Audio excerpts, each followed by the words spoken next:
이제 우리가 이제 고추를 지금 파종했 데도 있고 이제 파종할 건데요. 보통 우리 남쪽에는 한 2월 중순쯤 파종하면 괜찮다고 생각되는데, 옛날에는 우리 이제 그거 큰 모판 상자에다 해가지고 가식을 했는데, 지금은 가식 안 하고 그냥 트레이에다가 바로 직파를 한다니까요. 그렇게 놓고 나면은 아까 이야기했던 대로 직파해 놓고 물 충분히 주고 30도씨 정도를 유지해주면 한 3, 4일, 2, 3일 내에 발화가 되지. 그렇게 해서 키워가시면 되고요. 그렇게 되면 이제 보통 한 70일 정도 키우면 충분하거든요. 온도 관리는 아까 이야기한 대로 싹이 날 때는 30도, 싹이 나고 나면은 약간 낮춰가지고 25에서 27도, 그 다음에 정식하기 전에는 22, 3도씨 정도로 유지를 했다가 봄밭에 가야 몸살을 적게 한다라고 하는 이런 이야기고, 이제 싹이 나오고 나면 온도 관리는 그렇게 햇빛은 아침에 많이 받을 수 있도록, 물은 상토가 약간 마르을 때 충분히 줘서 물이 빠지고 나고 약간 시들을 때 다시 주시면 된다. 그리고 정식하기 열흘 전부터는 온도를 낮춰서 봄밭에 나가서 몸살을 하지 않도록 묘를 탄탄하게 해주라 라고 하는 이런 이야기예요. 밭은 보통 우리가 뭐 이론상으로는 한 달 전쯤 해주면 제일 좋죠. 4월 초에 해주면 제일 좋은데 바쁘다 보니까 쉽지가 않는데요. 밭은 그때쯤 준비를 하는데, 이때는 아까 이야기했듯이 질소, 인산, 카리, 석회, 퇴비, 그 중에서 질소하고 칼리, NK는 1년에 필요한 비료량의 반만 주고, 그 다음에 인산, 용성인비하고 석회는 100% 밑거름을 한 번 주고 밭을 로타리를 치면 되고요. 퇴비는 2, 3톤 정도를 넣어주시면 좋고, 그래 놓고 이제 관리를 하시면 되고요. 이 시비량은 전국 표준이니까 참고만 하시면 되고, 제일 좋은 것은 우리 밭에 토양 분석을 해서 결정을 해야 된다. 그리고 난 다음에는 심기 한 열흘 전쯤에 일양을 만들고 비닐 멀칭을 하시고, 일양을 만들 때는 제식거리는 우리 뭐 사장님들 그거에 따라 다른데, 일단 저는 100에 심는 것보다 너르게 심는 것이 훨씬 더 관리도 편하고 수량에는 크게 차이가 없다라고 이렇게 보는 거지. 아까 한 나무에 그 정도 꽃이 피니까 우리가 꽃이 적게 피어서 뭐 수량이 낮아지는 것이 아니라 다 그것을 열매로 못 보내가지고 수량이 낮은 거니까, 가능하면 이거는 참고이고요. 참고이고 널찍하게 해서 바람도 잘 통하고 농약 뿌리나 수확할 때 작업이 편하게 하는 것이 좋다. 그 다음에 흙골에도 잡초를 막기 위해서 멀칭을 해주는 게 좋고요. 그 다음에 이제 물 주기는 정식 해놓고 나면은 사실 간수 시설이 안 돼 있는 데는 물 주기가 쉽지 않는데, 간수 시설이 돼 있는 데는 가물 때 물을 주게 되면 수량은 20, 30% 높아집니다. 그렇게 해주시면 좋고, 그 다음에 이제 관리하면서 제일 중요한 게 약재 살포인데, 약재 살포의 핵심은 예방 위주. 예, 우리가 눈에 병이 보이고 난 다음에 약을 뿌려가는 효과가 확 떨어진다는 이런 이야기예요. 그래서 우리 이제 보통 5월 초에 심고 나면은 초창기에는 뭐 별로 병도 없고 진딧물이 이제 온실에 있다가 육묘기 때 끼거나 이렇게 하면 이제 나타날 수가 있는데, 진딧물 방제를 해주고 총체벌레 방제해 주시고, 그 다음에 이제 6월 상순부터 그때까지 눈에 탄저병은 안 보여요. 그렇지만 그때 한번 예방위주 탄저병 약을 뿌려놔 주라는 거죠. 그러면은 갑자기 탄저병이 한 방에 몽땅 와가지고 가버리는 일은 적다는 거거든요. 6월 한 20일경에 한번 탄저병 약을 한번 뿌렸다. 그럼 그때는 일주일마다 계속 그때부터 줄 필요는 없어요. 그때는 아직까지 탄저병이 문제가 안 되니까. 그때 한번 주고 나서 또 한 20일 있다가 뭐 7월 10일경에 또 한번 주고, 그 다음에 이제 7월 또 뭐 한 30일경에 한번 주고, 정상적으로 간다면 그렇게 되는데, 눈에 탄저병이 보였다. 그러면 그때부터는 이제 일주일 간격으로 줘야 되는 것이고, 예방 위주로 줄 때는 한 20일에 한 번 정도만 줘도 상당히 예방 효과가 높습니다. 그렇게 해서 약재를 처리하셔야 되고, 그 다음에 비료는 아까 말씀드린 대로 정식하고 나서 30일에 한 번 정도 1차, 2차, 3차로 나눠서 주시면 되는데, 이것도 밭에 따라서 식물체 상황에 빠져 뭐 30일까지 기다릴 필요 없고, 우리 밭에는 이게 잘 못 깨어난다 그럴 때는 비료를 좀 땡겨서 줘야 되고, 우리 밭에는 아까 이게 너무 막 키만 크고 정신없이 자라간다 그럴 때는 한번 굶겨야 되고, 이렇다 이렇게 보시면 되고, 추비는 NK 아까 질소하고 칼리, 요소하고 염화가리를 섞어서 주시면 된다라고 이런 이야기고요. 그 다음에 수확은 가능하면 나무에서 완전히 익은 것을 따야 된다. 이게 이제 색소를 높일 수 있는 제일 좋은 방법이거든요. 우리나라는 문제가 탄저병이 무서우니까 그냥 조금만 빨갛게 물이 들면 따버리는 거예요. 그렇게 말리니까 색깔이 상대적으로 안 좋은 거지. 중국의 나무에서 완전히 말린 거에 비해서. 그런데 이제 익고 나서도 한 일주일만 있다가 약간 시들해질 때 따가지고 말리면 색깔은 2배 이상 확 좋아져요. 그래서 그걸 참고해 주시면 되겠고, 종자를 준비해서 이렇게 직파를 하시는 농가가 대부분이고 이렇게 하시면 됩니다. 직파하시고 하나씩 넣고 덮고 물 주고 또 따찌가렌 가지고 잘록백 예방약 뿌려서 주고 충분히 주고 그다음에 30도씨 유지해주면 3, 4일 내로 싹이 나게 되고, 그다음에 이제 제일 지금 파종하고 나서 제일 주의해야 될 게 이제 잘록병이지. 이 잘록병은 20에서 30도에서 많이 나오는 병인데, 일단 이거는 섭해일 때 많이 오는 거거든요. 이렇게 잘록해서 죽는 데 잘록병인데, 이제 이렇게 각각 트레이 하니까 옛날에는 이게 쭉 줄뿌림을 했을 때는 한 옆에 걸리면 쭉 다 죽었는데 피해는 좀 적습니다. 이렇게 직파를 바로 하면. 이렇게 이거는 병원길 모습이고, 이렇게 될 때는 다찌가렌 간주해 주시고 환기를 잘 해주시면 예방이 됩니다. 그 다음에 이제 탄저병이 꼭 열매만 오는 건 아니에요. 이렇게 어릴 때도 올 수가 있습니다. 이 탄저병이 왔을 때는 걸린 잎 부분들을 잘 제거하고 약을 살포해 줘야 되고요. 탄저병이 이렇게 지금 고추에 열매에 이렇게 증상이 나왔다.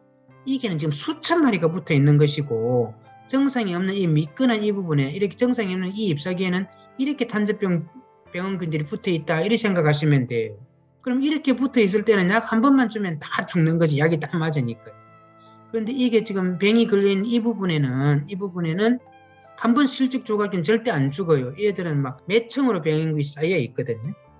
그래서 얘들은 따내고 열매를 따내고 이럴 때는 잎사귀를 따내고 약을 뿌려줘야 그래도 약효가 있는 것이지, 이렇게 많이 있는데 이게다가 뭐 한 번 슬쩍 뿌려줘가지고는 약을 안 맞아서 병균이 안 죽는다. 탄저병이 이렇게 생겼어요. 이렇게 생겼는데 이것들이 섭도를 먹으면 싹이 나는 거예요. 싹이 나가지고 식물체 잎사귀에 뿌리를 박아요.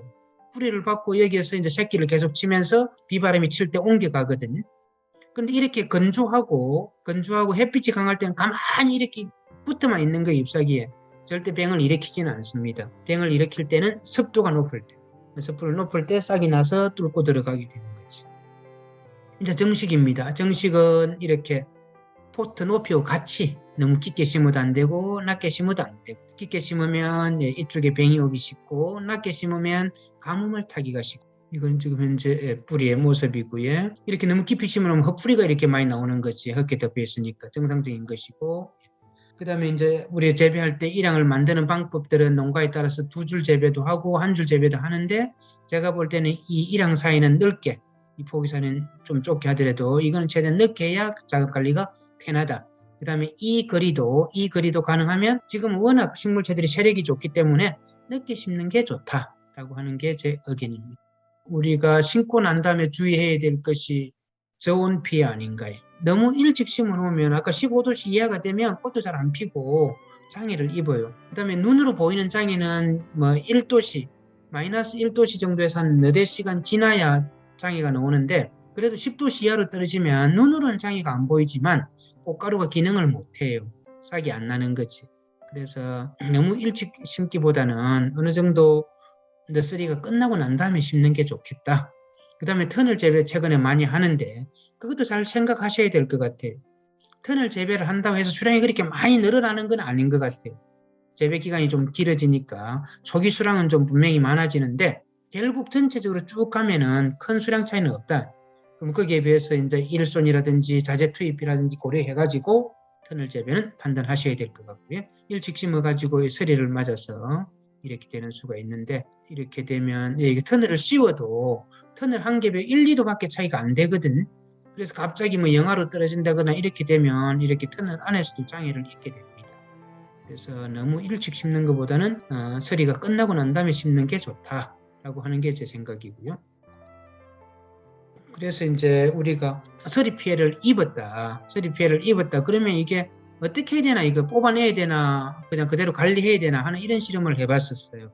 그래서 잎이 조금 전혀 장애가 없는 거고 잎이 조금 동해를 입은 거하고 많이 잎이 동해를 입은 걸 가지고 해보니까 정상에 비해서 피해가 심한 거는 한 25% 수량 감소가 있고요. 그 다음에 조금 된 건 6% 수량 감소가 있다니까 너무 이걸 뭐 심어놓고 한 보름 있다가 장애를 입었다. 그러면 다시 뽑고 신기보다는 그것들을 잘 추비를 해서 회복시켜가면 되겠다라고 하는 게 의견입니다. 그 다음에 이제 가뭄이지. 우리 봄밭에 심어놓고 난 다음에 점적 간수나 이런 간수 시설이 안 돼 있는 밭에서는 가뭄을 타게 되는데, 고추는 가뭄에 상대적으로 강하지만 그래도 필요할 때 물을 대주면 수량이 20-30% 높아진다라고 하는 그런 이야기예요. 아무래도 가뭄이 오게 되면 꽃이 떨어지게 되고요. 이렇게 시들게 됩니다. 그 다음에 제일 많이 오는 게 석회결핍증이 오게 되는 거지. 석회결핍증이라고 하는 것은 이렇게 가물 때 많이 오는데, 이게 무조건 가물다 해서 오는 게 아니라 이유가 여러 가지가 있어요. 석회는 일단 식물체 내에서 이동이 느린 거예요. 그리고 우리 밭에 석회가 충분히 있다 할지라도 너무 가물거나 너무 습하거나 그렇게 되면 흡수가 안 돼요. 흡수가 돼도 질소나 칼리들에 비해서 달리는 속도가 느려요. 이동 속도가. 그래서 꼭 이게 석회결핍증은 뿌리에서 가장 먼 부분에 꼭지, 고추 끝부분에 석회결핍증이 나타나는 것이거든요. 그래서 이것이 문제가 된다. 그 다음에 이제 또 아까 말했듯이 너무 건조하게 되면 수정이 안 이루어지고 떨어지게 되고, 수정이 안 이루어지니까 이렇게 습가가 되는 것이고, 이렇게 해서 문제가 되죠. 그 다음에 이제 이거는 칼슘 결핍증의 모습이에요. 이렇게 우리 끝부분에 이런 식으로 결핍증이 많이 나타나고요. 이런 식으로 다양하게 칼슘 결핍증이 나타나고 있다. 칼슘이 석회입니다. 석회 결핍증이 이렇게 꼭 이 부분이나 이 꼭지 이 부분에서 많이 나온다는 거지. 그 다음에 이제 칼슘 결핍증하고 일반 바이러스하고 차이점은, 칼슘 결핍증이 나타나면 종자가 약간 끊게 변해 있어요. 이렇게 되어 있을 때는 확실히 칼슘이 부족했구나 라고 이렇게 판단할 수 있습니다. 그 다음에 이제 우리가 가뭄 처리를 해본 거예요. 진짜 가뭄 피해가 얼마나 되나라고 이렇게 해보니까 7월 달에 일주일간 물을 안 준 거, 보름 물을 안 주니까 이렇게 한 20%에서 25% 정도 수량 감소가 있더라. 그래서 수량 감소가 있으니까 물을 제때 잘 준다면 이 반대로 20-30% 수량이 높아져 가는 거예요. 그래서 일단 뭐 내건성품종은 아직까지는 없는 형편이고요. 우리가 가능하다면 좀 간수시설을 설치해서 물을 줄 수 있으면 좋겠고, 물을 줄 수 없을 때는 그 통로에 이렇게 풀이라도 덮어가지고 수분 정산을 억제해야 되겠고, 그 다음에 석회결핍증을 막는다고 연면 시비를 많이 해주는데, 저는 연면 시비가 석회결핍증을 막아주는 것이 아니라 물을 공급해 줌으로 인해 가지고, 수분 공급으로 인해 가지고 뿌리에서 석회가 토양에 있던 성분이 흡수가 잘 돼서 상대적으로 좀 줄어든다 라고 이렇게 생각이 됩니다. 우박이 와가지고 이렇게 피해를 입는 수가 있다는가요? 이때 6월이면 벌써 한 달 후인데 정식하고 나서 이때도 마찬가지입니다. 피해가 어느 정도 되었을 때 어떻게 하는 게 낫겠느냐. 그래서 아주 극심해가지고 완전 뭐 몽댕이만 남아있을 때나 약간 이렇게 돼 있을 때, 이렇게 돼 있을 때도 오히려 그냥 그대로 키워가는 것이, 다른 거 안 심고 고추를 심는다면 이대로 가는 것이 나중에 보니까 수량이 더 낫더라라고 하는 이런 이야기예요. 이렇게 피해를 입었지만 그대로 가는 것이, 그래서 피해가 극심하거나 심한 거에 비해서 그 당시에 이제 묘가 46일밖에 안 된 이런 묘를 심거나 또 늙은 묘 두 가지가 있겠지. 아직 어린 묘거나 늙은 묘. 이것들을 심는 것보다는 그냥 피해를 입은 것들을 그대로 키워가는 것이 더 낫더라라고 하는 그런 데이터입니다. 어쨌든 간에 이제 우박 피해를 입었으면 가지가 부러졌으니까 그게 이제 병원균들이 무조건 들어갈 거니까 예방해주는 농약 살포해 주시고, 그 다음에 이제 상처를 많이 입었으니까 사정복비나 요소를 같은 걸 가지고 연면 시비를 해주시면 회복이 빨라진다, 이런 뜻이고. 태풍 피해를 입었을 때는 일단 물 빠짐이 제일 중요해요. 아까 이야기했듯이 물이 고였으면 다 죽으니까 최대한 빨리 물을 빼줘라 라고 하는 게 핵심입니다. 아까 이야기했던 그 그림으로 봤던 것이 이틀 되면 다 죽어버리더라, 수량도 뚝 떨어져 버리더라 라고 하는 것을 표로 그리는 모습.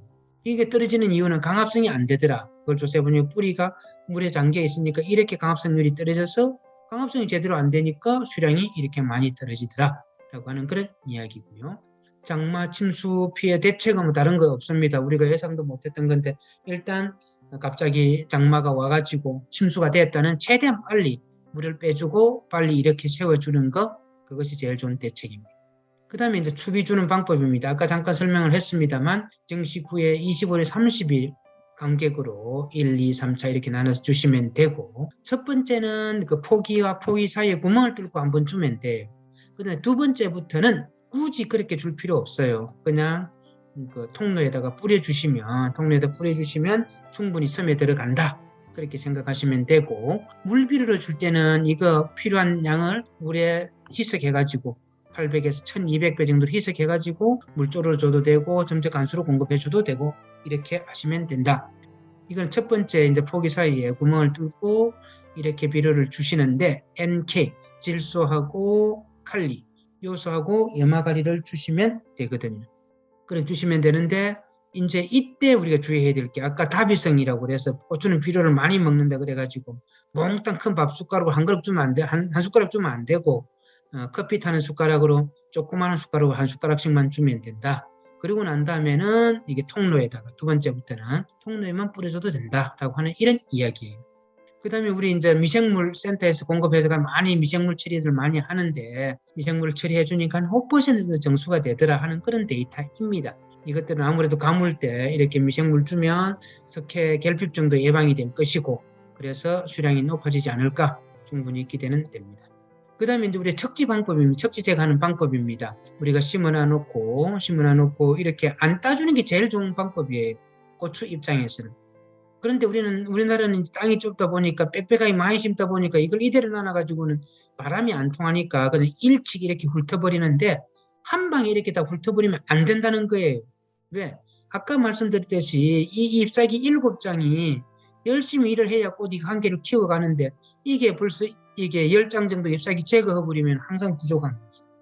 그래서 나중에 계산을 해보면 이렇게 잎사귀가 남아있던 거에 비해서 잎사귀를 한 방에 따버렸을 때 수량이 많이 떨어지더라. 그래서 아예 제거하는 것이 100일 때 한 번에 다 따버리니까 43% 정도 수량이 줄어들다는 거예요.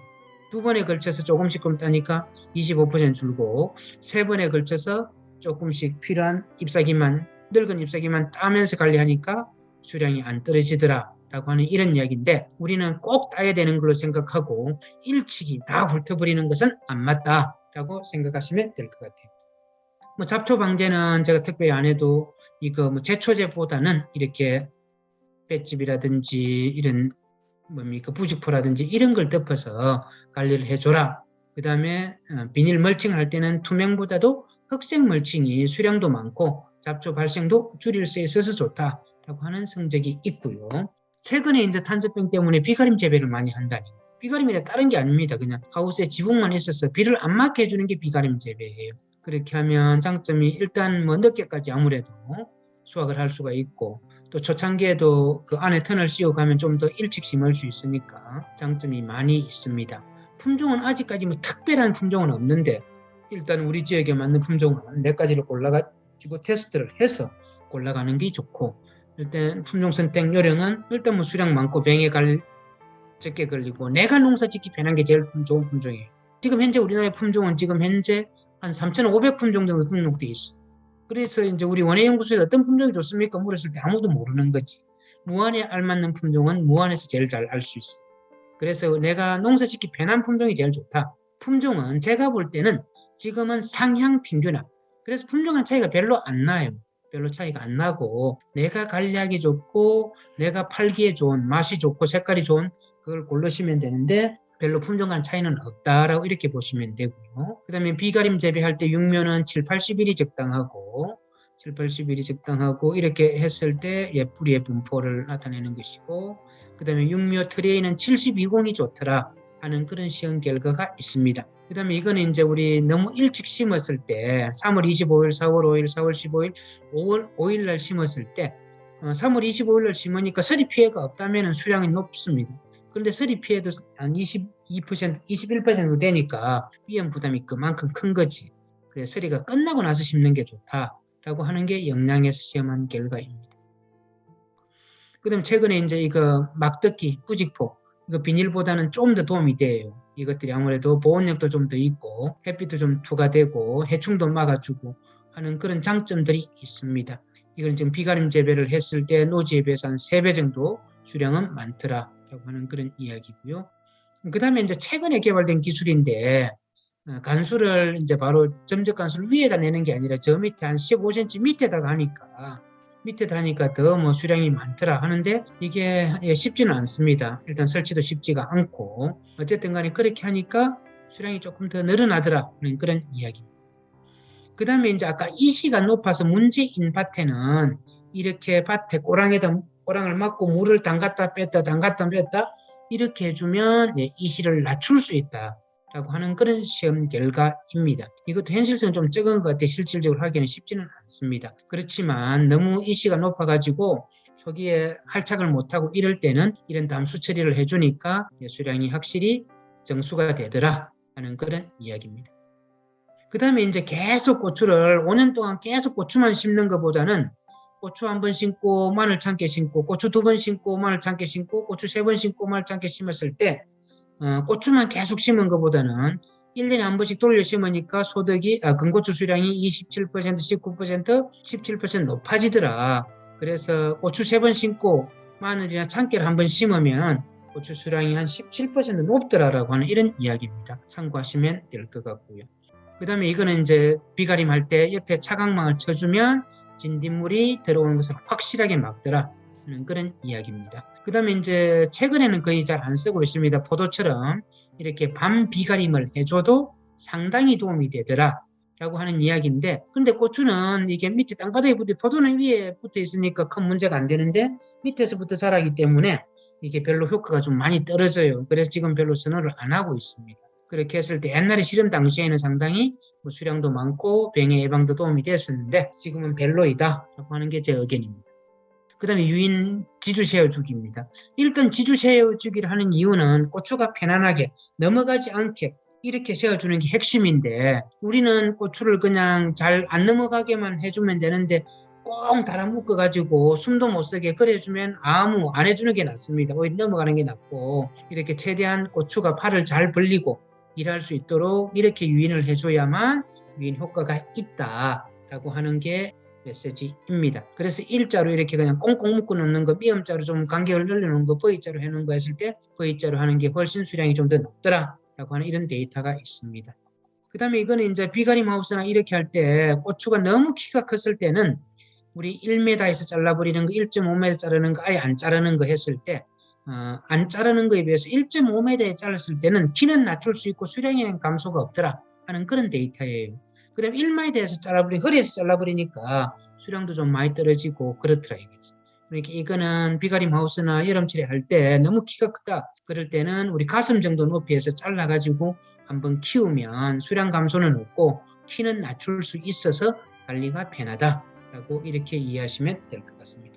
이거는 이제 차강 아까 해주면 고추는 너무 뜨겁지 않아도 된다 그랬는데 이렇게 차강을 12.5%, 27%, 55% 차강을 했을 때 석회 결핍률은 차강을 해주니까 좀 떨어지더라 라고 하는 그런 이야기고 차강을 해서 수량성은 좀 더 높아지더라 하는 이런 이야기입니다. 그래 차강을 완전 100% 이렇게 차강을 하는 것이 아니라 이렇게 군데군데 차강을 해보니까 수량은 한 10% 높아지더라 하는 이런 이야기네요. 이거는 막뜯기 재배입니다. 이런 식으로 비닐 대신에 일라이트 부직포를 가지고 이렇게 했을 때 장점이 많더라. 서리 예방 피해, 그 다음에 수량 높아지는 거, 그 다음에 이제 초창기 유인을 한참 동안 안 해도 되는 거, 그 다음에 덮어놓으니까 충이 못 들어가니까 약재를 적게 뿌려도 되는 거, 그 다음에 나중에 수량도 많아지더라 라고 하는 그런 이야기입니다. 이거는 이제 터널 설치하는 요령이고요. 정식 후에 이렇게 덮어놨다가 6월 중순쯤에 걷어서 유인을 해주시면 된다라고 하는 그런 이야기고요. 이렇게 해놔놓으면 아무래도 초창기에 잘만 막아놓으면 해충들이 안 들어가니까 아주 도움이 됩니다. 그 다음에 또 한참 처음에 유인 안 해줘도 되고 그래놨다가 벗기고 나서 그물망을 가지고 유인을 해주면 좋다 하는 그런 이야기.